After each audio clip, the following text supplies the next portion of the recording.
Attention passengers, we've now reached our destination. We hope you enjoyed the flight and have a nice day.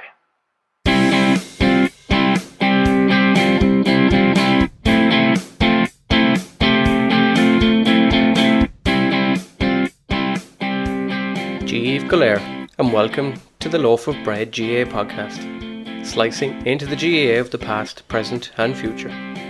Join me, Jason Keelan, as we cut into the largest loaf of bread known to mankind.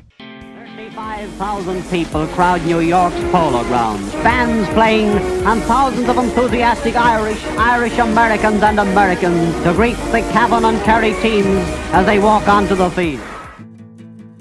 And it's a very special Fáilte Rómh go léir to Loaf 2 of the podcast, and this one is titled GAA Global. For the first time ever in GAA history, a podcast is going to the lengths to bring the global GAA community together. As mentioned at the end of Loaf 1, the fortunes I've had when it comes to travelling have created some of the greatest memories I have. Whether it's getting into cultures, meeting the locals, meeting people from around the world on tours or day trips, or simply just getting to experience the other parts of the world, there's something special about who we are and where we live. And that's what brought me here. The Irish abroad. We're a pretty fascinating bunch. Everyone wants to talk about their Irish heritage and ask if we know Mary from Toomevara or Seamus and Manacarty, the 13th cousin 40 times removed. When the Irish go abroad in a long-term capacity, they tend to bring many of the traditions with them, as every nationality does. But there's just something unique about the people from the island of saints and scholars. It could be the attitude, getting stuff done and sure it'll be grand kind of way.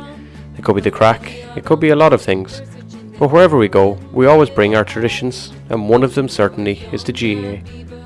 When you stand outside the Croke Park Museum, there are many crests of clubs globally to be seen, from North America to Europe to Asia and beyond. But how much do we really know about these clubs? We may have friends, neighbours, relatives, old workmates, etc., who live abroad and may be involved in the GAA and other clubs outside of Ireland. But what are the clubs like? What's the pitch like? What's training like? Training in the heat, training in the cold? Many questions you might or might not have had thought about before. And so here we go. I planned out the idea and sent an email and a few DMs on Instagram and Twitter to about 10 clubs just to cover all the continents.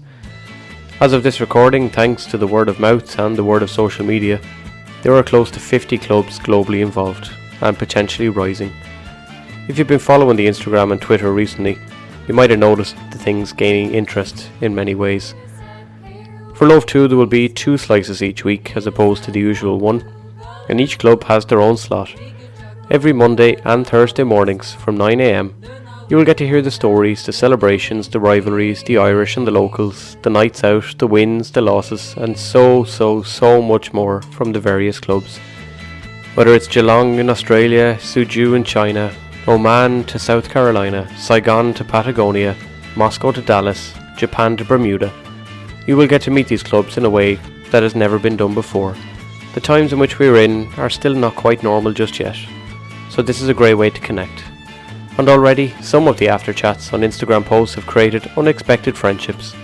Whether it's LOB GAA in North Sweden and Bermuda GAA arguing over who is the most remote club, or whether it's Gibraltar GAA jumping in offering to beat both of them, or even accusations of rough tackling by the ladies of Nafina Ho Chi Minh City by local rivals Saigon Gaels, the craic has been just endless. All this begins Monday, July the 5th at 9 a.m, as we fly from Mullingar to the wonderful Australia and meet our first guests, Geelong Gaels GAA. So here's what you need to do. Tray tables up, seatbelts fastened, passport in the arse pocket, shades on, GAA shorts and boots packed, and away we go. Join me as we go full GAA Global and Loaf 2. I'll see you in the arrivals hall every Monday and Thursday, wherever it may be. Bon Soltas.